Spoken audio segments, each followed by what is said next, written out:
ఏంటి జమీందారు గారు పొద్దునే రిజిస్టర్ ఆఫీస్కి వచ్చారు? నువ్వు అడిగిన స్థలాన్ని వేద పాఠశాల పేరుతో రిజిస్ట్రేషన్ చేసి వస్తున్నాను. ఏమండి మీకేమైనా మతిపోయిందా? ఆ ఏరియాలో గజం భూమి 100 రూపాయలు కూడా చేయదు. 10,000 ఇస్తానన్నాను. అయినా వినకుండా ఆ పిచ్చి పంతులకి దేశానికి ఏ విధంగా పనికిరాని ఆ బోడిగుండు పిల్లలు చదువుకునే వేద పాఠశాలకు రాసిస్తావా? అదంతా జరిగిపోయింది. ఇప్పుడు చేసేదేం లేదు. ఆగండి, అంతేం జరగలేదు జమీందారు గారు. మీరు అలా సంతకం చేసిన కాగితాలు ఇలా వెనకాల నుంచి వచ్చేసాయి. మీరు ఇంకో సంతకం చేశారనుకోండి, అది కాస్త నా సొంతం అవుతుంది. ఎంత డబ్బు కావాలో చెప్పండి, ఇచ్చేస్తాను. నాకు డబ్బే కావాలనుకుంటే ఆ స్థలాన్ని వేద పాఠశాలకి ఉచితంగా ఇచ్చుండేవాణ్ణి కాదు. నేను చచ్చిన సంతకం పెట్టను.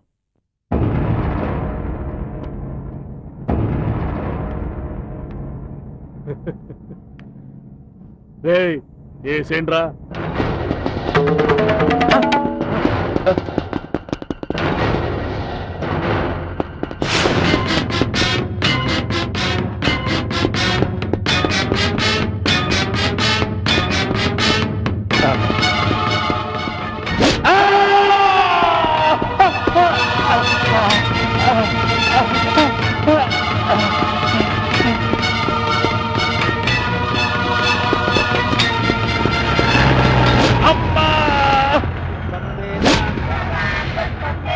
पुष्पवान् प्रजावान् पशुमान् भवति य एवं वेद योपामायतनं वेद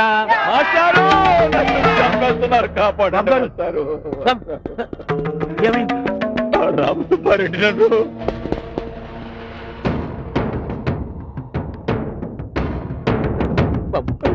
నన్ను పెట్టాను. ఆయన ఏం చేయకండి.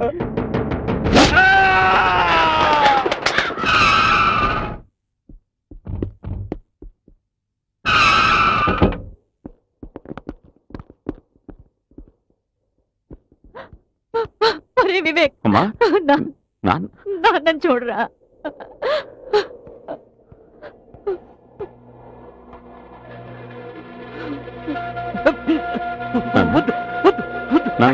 ఆయన ఏం చేయదు.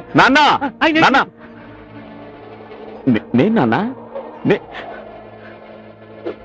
నీకు తెలుసు, మన జమీందారు గారికి లేరు. ఏమైంది నాన్న? వాళ్ళు దుర్మార్గులు, రాక్షసులు దారుణంగా పొడిచి చంపేశారా. ఇక్కడే నేను పిల్లలకి పాఠాలు చెప్పుకుంటున్నాను. అటు నుంచి జమీందారు గారు పరిగెత్తుకుంటూ వచ్చారు. ఆయన వెనకాతల కత్తులు పుచ్చుకుని తరువుకుంటూ, వాళ్ళు మనుషులు కాదురా, పచ్చి మాంసం తినే రాబందులు. ఆయన రక్షించండి రక్షించండి అంటూ నా మీద వాలిపోయారు. ఒక్కడిని ఇంతమంది నుంచి నేనేం రక్షించగలను? పిల్లల చెల్లా చెదరైపోయారు. అక్కడికి వాళ్ళ చేతులు పట్టుకున్నాను, వాళ్ళ కాళ్ళు పట్టుకున్నాను, బతిమాలాను. రక్షించండి మహానుభావుడు, వదిలేయండి అన్నాను. నన్ను తోసేశారు. తోసేసి ఆయన రెక్కలు బెగ్గట్టారు. కట్టి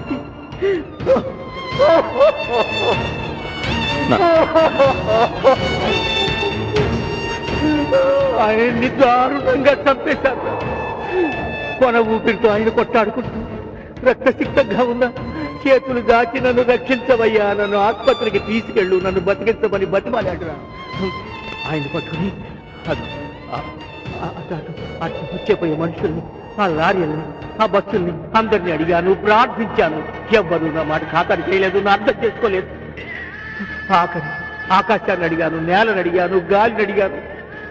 ఈ పంచభూతాలన్నింటిలోనూ మొరబెట్టుకున్నాను. ఏమీ ప్రయోజనం లేకపోయింది.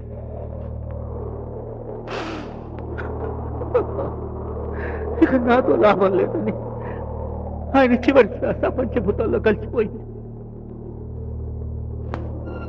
ఇది గూండాలు స్వైర విహారం చేసే రాజ్యంగా, ముఠాదారులు శాసించిందే శాసనం. న్యాయం ధర్మం నశించిపోయాయి, మానవత మంచితనం మట్టి కలిసిపోయాయి, సమాజం కూలిపోయింది. ఎక్కడో ఎప్పుడో ఎవరో ఒకళ్ళు పుట్టాలి, ఈ కాలుష్యాన్ని కల్మషాన్ని కడిగియాలి. మనిషి రూపంలో ఉన్న రాక్షసులకి సమాధి కట్టాలి. అప్పటి వరకు ముక్తి లేదు, మోక్షం లేదురా. నాన్న నాన్న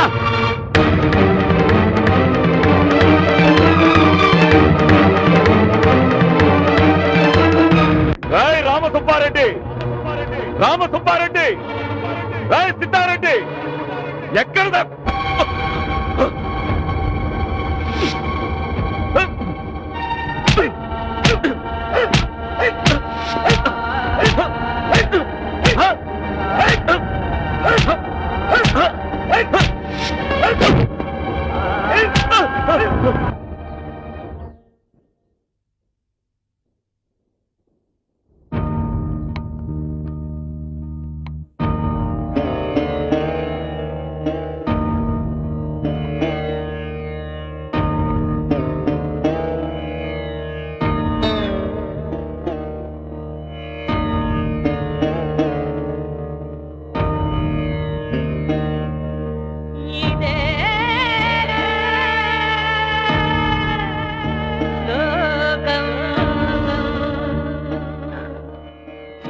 నమస్కారం నమస్కారం నమస్కారం నమస్కారం నమస్కారం. మీ కాళ్ళు పట్టుకుంటాను.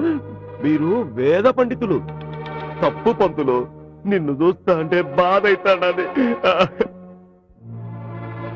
అయినా ఏం ఇట్లొచ్చినావు? ఏం కావాలి నీకు? ఏం కావాలో చెప్పు, చేసి పెడతా. దయచేసి మా అబ్బాయిని వదిలిపెట్టండి. ఇంత ఎవరు నీ కొడుకో? ఆ సెల్లో ఉన్నాడు. ఎవరు? ఈ చిన్న పంతులా?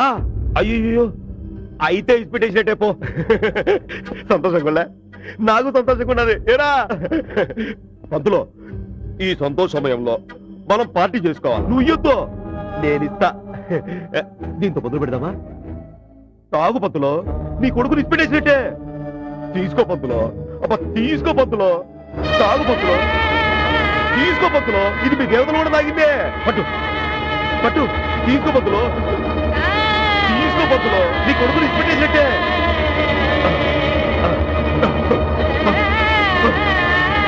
ఇచ్చిపెడతా పంతులో, నిజంగానే ఇచ్చిపెడతా.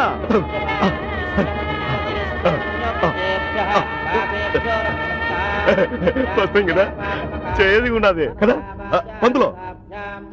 ఇదిగో ఆ తుక్కుతో పాటు ఈ ముక్క కూడా తిన్నామనుకో, కరెక్ట్ గా ఉంటది. తిను పంతులో, తినబ్బా.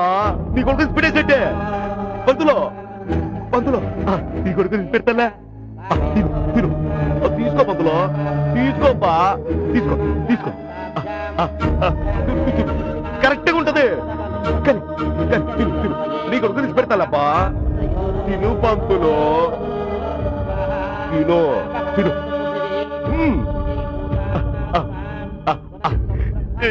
ఎట్టగున్నది రుచి, కమ్మగా లేదో? బాగుంటది, కాంబినేషన్ భలే ఉంటది పంతులో. మీరు చెప్పిందంతా చేశానుగా, మా అబ్బాయిని వదిలిపెట్టండి. అట్టాగే మాట మీద ఉండేవాడిని. అయినా పంతులో, ఆ రామసుబారెడ్డితో నీకెందుకు చెప్పు? ఆయన పేపర్ లేదా ఆయనకి ఇచ్చేసి ఆయన స్థలం ఖాళీ చేసి వెళ్ళిపోతే నిన్ను అడిగేవాళ్ళు లేడు, పట్టించుకునేవాళ్ళు లేడు. ఏమంటావు? అట్టగేనా? అయితే నీ ఇంట్లో సామాన్ తీసుకుపోయేదానికి లారీ పోట వాటి. ముందు మా అబ్బాయిని వదిలిపెట్టండి. అట్టగే పంతులు. 301 చిన్న పంతులు తీసుకురాయ్యా. ఏందయ్యా అట్లా చూస్తాడావో? ఆ చిన్న పంతుల దగ్గర సంతకం తీసుకొని పంపించేయి. ఓకేనా?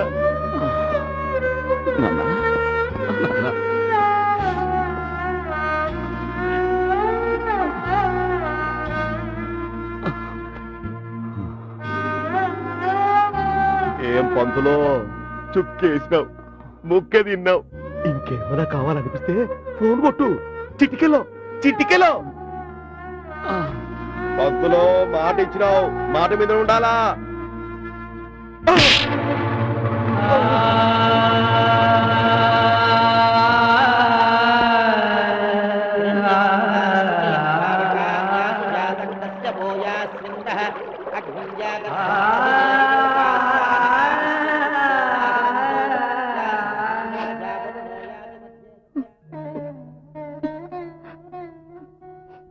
నేను డాక్టర్ని కలిసి వీడి గురించి మాట్లాడాను.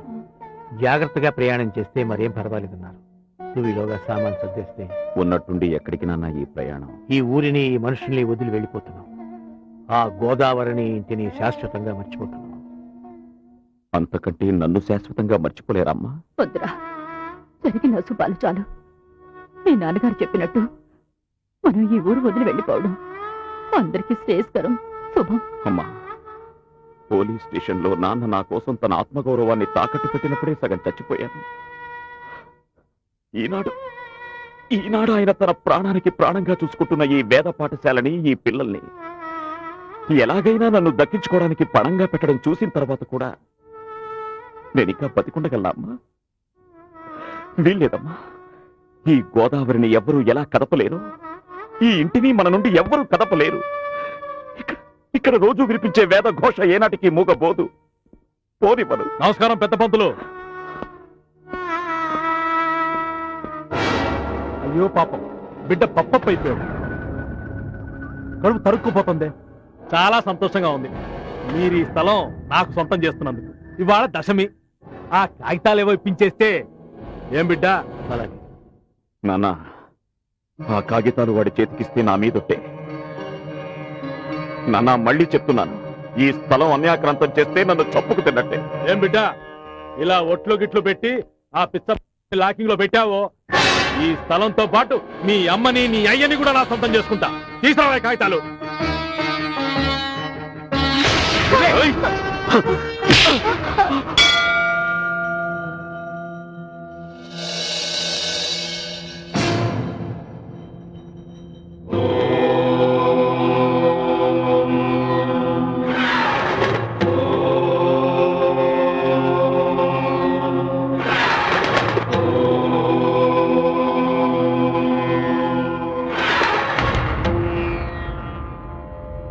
విశ్వవిజ్ఞాన ధ్యానంలో విశ్రమించనిది నీ శ్లోకం. జనన మరణమను ధర్మంలో మాసిపోరాదు మను ధర్మం. సమరంలో సమిధకారాదు సంకల్పం.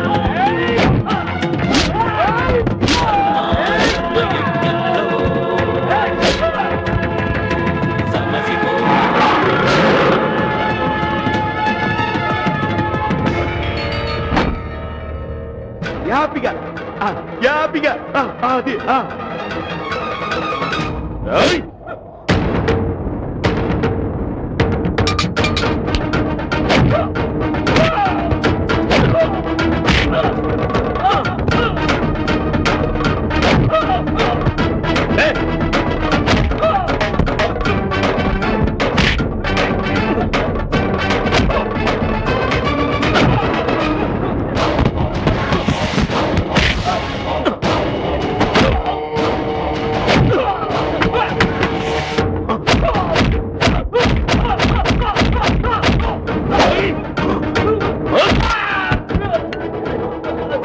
ఈ ముక్క కూడా తిన్నామనుకో కరెక్ట్ గా ఉంటది.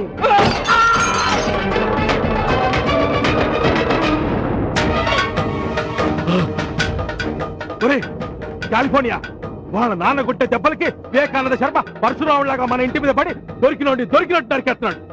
చూస్తుంటే అంత ఈజీగా ఆగేటట్లేదు. నువ్వు ఒక పంచె ఆ వేద పాఠశాలలో చదువుకుంటున్న ఆ బోడిగుండు పిల్లల్ని పాఠశాలలోనే పెట్టి తగలబెట్టాయి.